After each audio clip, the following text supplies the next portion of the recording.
Several years ago, I got married, and with my husband came my sister-in-law, Sophia. I hoped we could get along well, but it felt like I was the only one who wanted that. Sophia didn't seem interested in getting closer to me. Instead, she often acted like she was better than me and only cared about my money. One day, Sophia's true feelings came out during a phone call. She said coldly, "If you're looking for your bank book, forget it. I have it." "Why are you surprised? Isn't your money basically mine too? So even if I spend it all, it shouldn't be a problem." I was frustrated and replied, "My money is mine. It's not yours." She just laughed and said, "Do you really believe that? That's funny." Since that incident, I believed that making peace with Sophia was impossible, and I started thinking of ways to get back at her. When I was ready to put my plan into action, my sister-in-law smugly said, "Once you marry into our family, isn't it natural to think everything you have now belongs to the family?" I was shocked and could only mumble, "That's not true." Actually, I had already bought a new car using the money from the bank account. Instead of withdrawing a large amount at once, which would raise suspicions, I carefully withdrew $3,000 multiple times using an ATM. There was no money left in the account, so Sophia could forget about it. Sophia laughed loudly, clearly feeling victorious. Seeing her in such a good mood, I decided to strike back. "Then I'll give up on the bank book and the money inside it, as you say." "What are you talking about?" she asked, confused. "You told me earlier to forget about the bank book and the money, right?" "Yes, I did. But you're the one who needs to let go. Can you guess why?" "Isn't it obvious? The bank book is in your name. Have you checked whose name is on it?" "Of course it was kept on a shelf in your house, so it must be in your name," Sophia said, sounding irritated. But I didn't back down. Her slip of the tongue was a big advantage for me now. "Sister-in-law, it seems you misunderstood something." Then I started to explain everything slowly and carefully to Sophia. "My name is Emma. Let me take you back to when I married my husband, Lucas. His family runs a metal processing business. His dad is the boss, and his mom handles office work. Lucas works hard as an employee there. It's a pretty big company with many talented people, including Lucas. I really want to support his family's business, but in the midst of all this, I noticed my mother-in-law looking exhausted. I started to wonder if the office workload was overwhelming her. So I decided to ask her directly about her health and how things were going at work. "Mom, are you okay? You seem tired." "Thank you for asking. Actually, 2 of our office staff recently quit, so I've been handling most of the work by myself," she replied.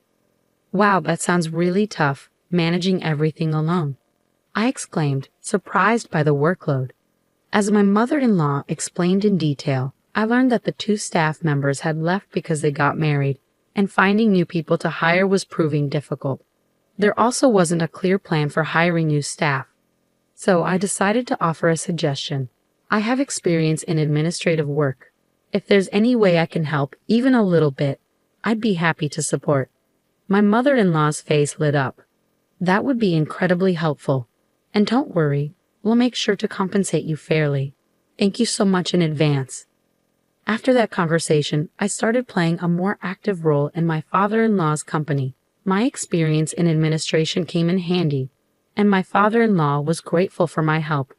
My husband, Lucas, was always looking out for me. He made sure I wasn't feeling too stressed balancing work and household chores. "You only have to help until we hire a new clerk. I don't want you to overwork yourself," Lucas said one day. "Thank you, Lucas. But I get along well with your mom, and compared to my previous job, the environment here is much better. So I don't plan on quitting anytime soon," I replied. Lucas respected my decision. Then, one day, my mother-in-law suddenly exclaimed, "Oh, I completely forgot to go to the post office." "That's worrying. Would you like me to go for you?" I offered kindly, and a smile brightened her face. "No need, Emma. I was planning to do some shopping anyway, so I'll go," she said, rushing off. In the short time she was gone, it felt almost planned when my sister-in-law showed up at the office. "Hey, Emma, long time no see." Sophia's voice sounded friendly. "Sophia, did you need something?" "Actually, I was just passing by and thought I'd say hi," Sophia said with a sweet smile. "I've heard rumors that she's currently working in a restaurant since she doesn't have a full-time job. But I didn't know the details about her current situation. As I was considering asking Sophia about it, she suddenly turned to me. "Emma, I'm curious. Are you getting paid for working here? Yes, I do get paid for the administrative work I do, but it's not a lot. I initially wanted to help out without any payment, considering my role in the family. However, my father-in-law suggested that officially hiring me and paying a salary would be better for tax and management reasons, so I went along with it. But the salary I receive is just the minimum for someone new in an admin role, so it's not much. I wasn't sure how much Sophia knew about my salary, but from her attitude, it seemed like she was expecting something. In that case, could you share some of it with me? Sophia asked. Surprised, I asked, do you mean borrow money? That's not what I meant. I want you to give me part of your salary, Sophia demanded. Give you part of my salary? I don't understand. Why would I do that? I replied, trying to understand her intentions. Don't make me repeat myself.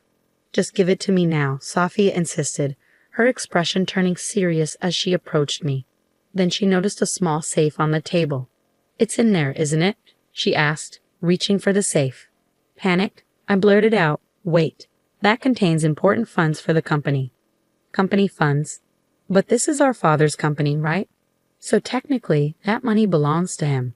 There shouldn't be a problem with me borrowing some of it, Sophia argued back. But that wasn't the point. I tried to stop her, but Sophia was determined. In the end, she forced open the safe and took out some bills. I'll be taking this, she said. Give it back. How will I explain this to everyone? I pleaded. That's your problem. You'll figure it out. Goodbye, Sophia said, whistling as she left. I stood there in shock, watching her go. I wasn't sure how much she took, but it didn't seem like a lot. I needed to check what was left. I looked at the ledger and then checked the safe. I was short $170. Sophia had taken two $50 bills and three $10 bills. My heart raced as I checked my wallet, but there were only a few $5 bills. This isn't nearly enough. What do I do? I felt frustrated and desperate. I thought about telling my mother-in-law the truth, but I hesitated because of the potential backlash from Sophia. Fear of revenge stopped me from confessing. With no solutions in sight, my mother-in-law returned from shopping. I'm back, Emma. You look upset. Is everything all right? She asked, showing concern for me. Mother-in-law, there's something I need to tell you. I started preparing myself to reveal what happened. You don't need to apologize. Sophia has caused trouble before. Dealing with her has been tough. I'm sorry she put you through this. I'd appreciate it if the money Sophia took could be deducted from my salary, I said. Don't worry about it. I'll handle it as her mother, but I have a small request for you. She asked me to record Sophia's voice next time she came to the office. The method was simple. Use a smartphone or digital recorder to capture the atmosphere and conversation. But why do we need to record her? I asked. Sophia is an adult now. I believe she needs to face proper consequences for what she did, my mother-in-law said. Indeed, that's true. But to make sure she doesn't repeat her mistakes, we need to show her the significance and impact of her actions. I agreed. After our conversation, I decided to always wear a voice recorder. A week later, while my mother-in-law was out, Sophia showed up at the office again. Hey, how's it going, Emma? She greeted me. Why are you here again? I asked nervously, discreetly starting the voice recorder. I'm a bit short on cash right now, so I thought I'd borrow some from you, she said. I'm definitely not lending you any money, I replied firmly.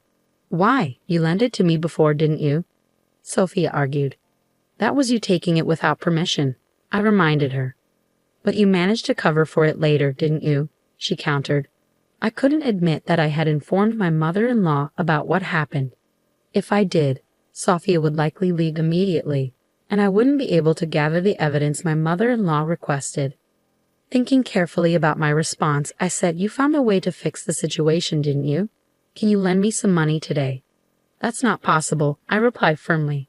You married into this family, right? As a daughter-in-law, can you go against your in-laws' wishes? Sophia's argument surprised me with its irrationality. Enough with the excuses. Give me the key to the safe. Sophia slammed the desk in anger. Just then, I heard my mother-in-law's footsteps approaching from outside. What are you doing, Sophia? My mother-in-law's voice startled Sophia. Oh, Mom. You haven't found a proper job, and now you're asking for money from your sister-in-law. Aren't you even a bit ashamed? Well. What exactly are you thinking, Sophia? Quit bothering me. I may not have a full-time job, but I'm working part-time and managing just fine.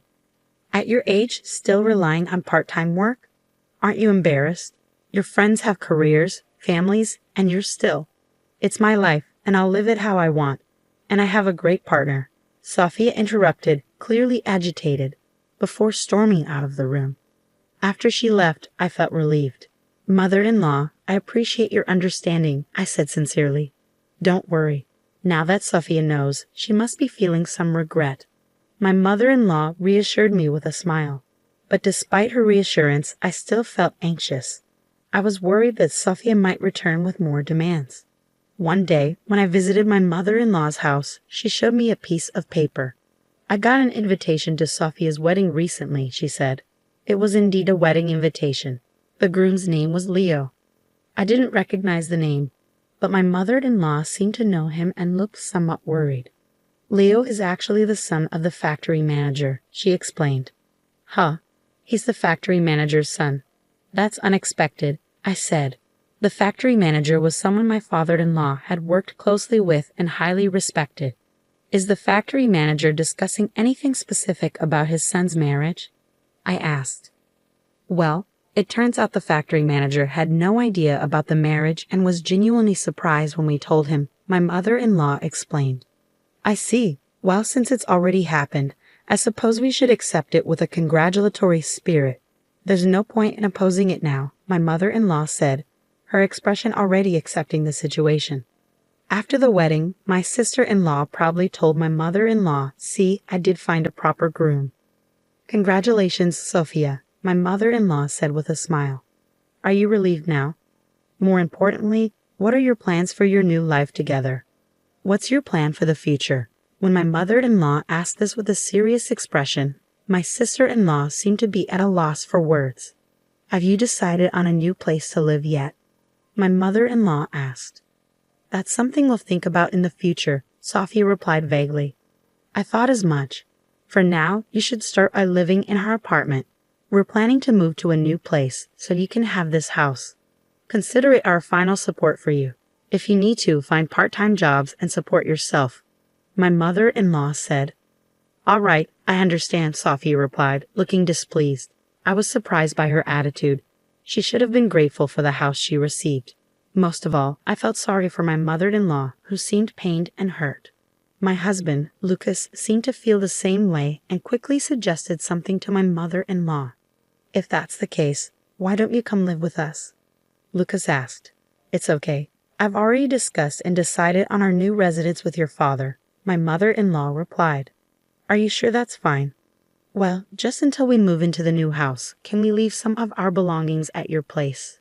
Lucas asked. Of course that's fine, my mother-in-law replied, which made me feel relieved. I thought once my sister-in-law got married, everything would be calm. But problems started soon after she moved into her new home. The day after they moved in, my mother-in-law called us early in the morning while we were getting ready for work. Why are you calling so early, Mom? Is everything okay? Emma, I hate to bother you, but I need to ask something. Is Sophia with you? My parents-in-law plan to take a short break from their house and stay in a hotel for a few days. During this time, my sister-in-law and her husband were supposed to move into their house. Some of the furniture and stuff from there were temporarily stored in our house.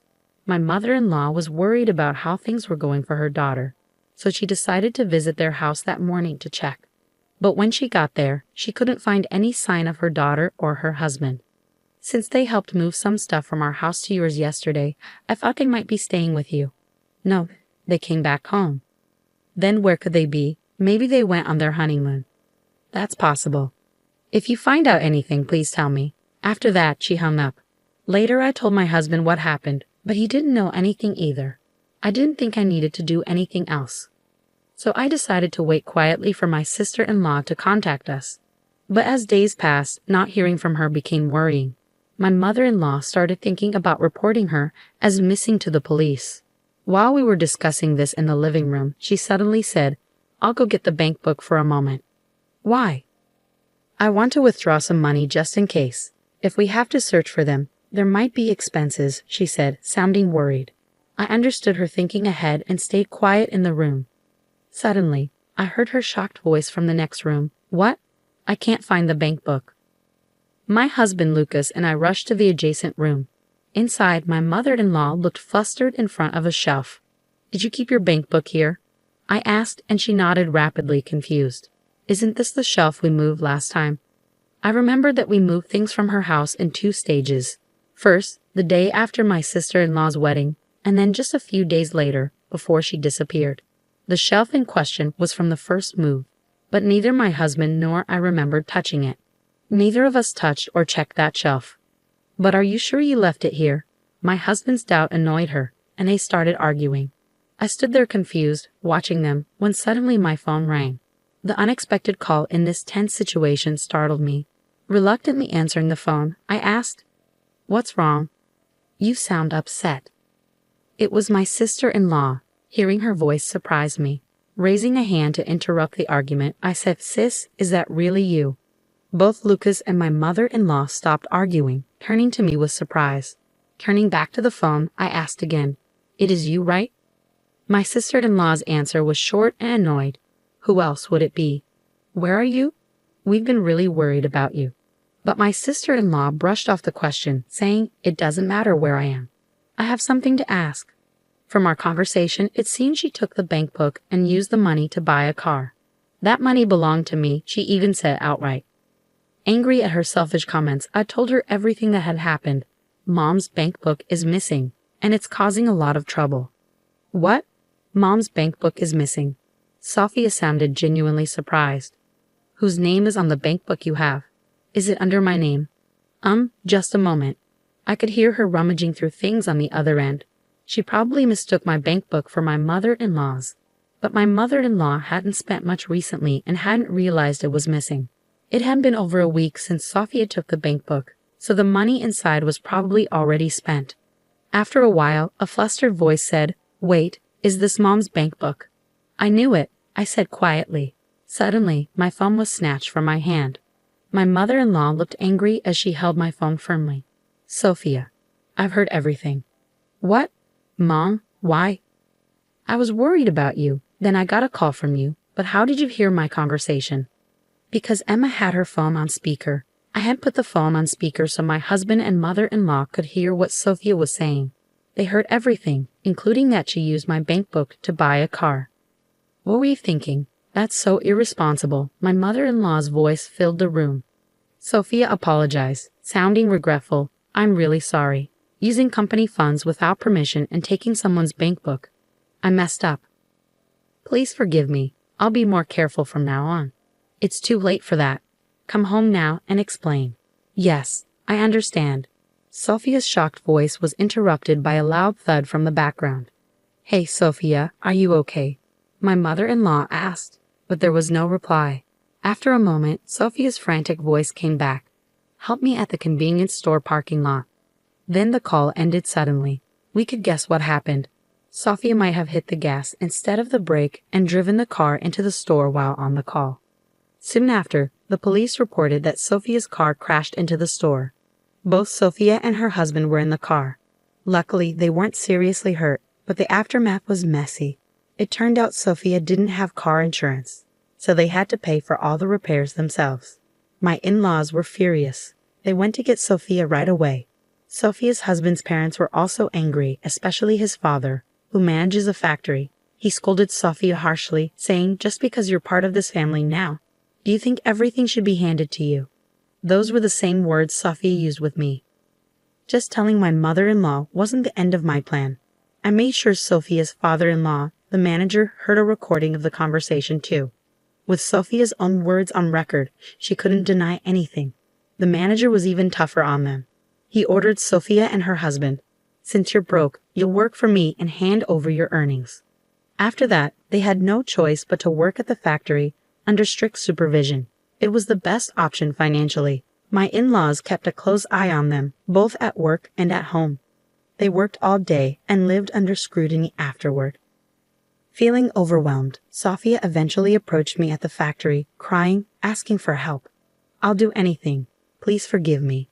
"Anything? Then work sincerely and pay back what you took from us." Seeing Sophia so desperate, breaking down in front of me, was unexpected. Her state showed how worn out she was mentally.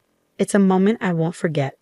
Part of me thought, you deserve this, but seeing her like that, I felt a twinge of sympathy, but she brought it on herself. Changing the subject, my life took a big turn shortly after. I decided to quit my job. I heard they were hiring new staff, and I found out I was pregnant. I want to focus on my new life with my baby and make sure I get enough rest.